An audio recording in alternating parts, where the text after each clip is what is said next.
There's a sentence that sounds harmless. It sounds reasonable. It sounds temporary. It sounds flexible. We can always replace it later. When you're saving towards something big, like a house deposit, and the money is sitting there in a separate account, untouched, visible, that sentence shows up quietly.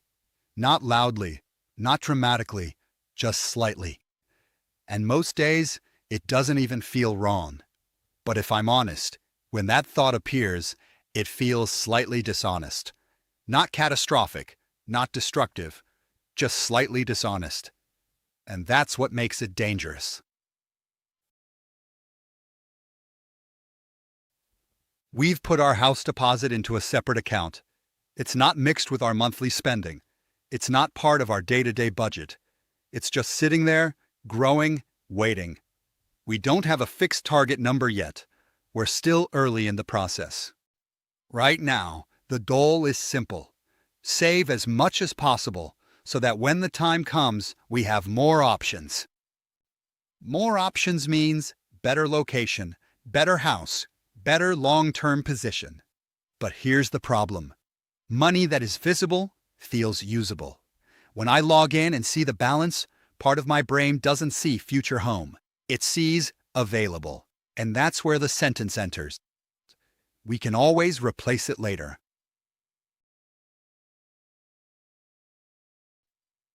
On the surface, the sentence is logical. If we take a small amount now, we can save it back later. We're disciplined. We're doing well. We've been consistent. It's not a disaster. But here's the subtle dishonesty. Future discipline is never guaranteed. The money sitting there represents many small acts of restraint. It represents saying no, holding the line, choosing long-term over short-term, choosing boring over exciting. When I say we can replace it later, what I'm really saying is the future version of me will do the hard work again. That's the dishonest part, because I'm asking my future self to clean up what my present self wants to relax. This is the practical shift that changed how I think about it. Deposit money is not savings. It is identity capital. It represents a different lifestyle, a different level of stability, a different version of us. Present money is for this month. Future money is for a life shift. When I mentally separate those two categories, something changes. The deposit account is no longer extra. It becomes untouchable. Not because touching it would ruin us, but because touching it changes who we're becoming. Ironically, this phase is more dangerous than the crisis phase. When money is tight, you don't dip into long-term savings. You can't. But when money is stable, when bills are paid, when there's margin, the temptation grows. Because nothing feels urgent. And that's when replace it later sounds the most reasonable. It doesn't feel reckless. It feels manageable. But discipline doesn't collapse through chaos. It erodes through small, reasonable decisions. So here's the rule I've adopted. Deposit money is never part of spending conversations. We don't discuss it when deciding on purchases. We don't count it when evaluating comfort. We don't mentally include it in how well we're doing. It exists for one purpose only: future optionality. That's it. If we want something, it must fit inside present money, not future identity money. And when the thought comes, we can always replace it later, I now answer it with, we worked too hard to move that money forward, not emotionally, not dramatically, just calmly, and we leave it alone.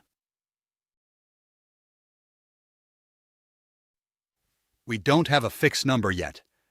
We're still early, still exploring, still learning what's realistic. And that's fine.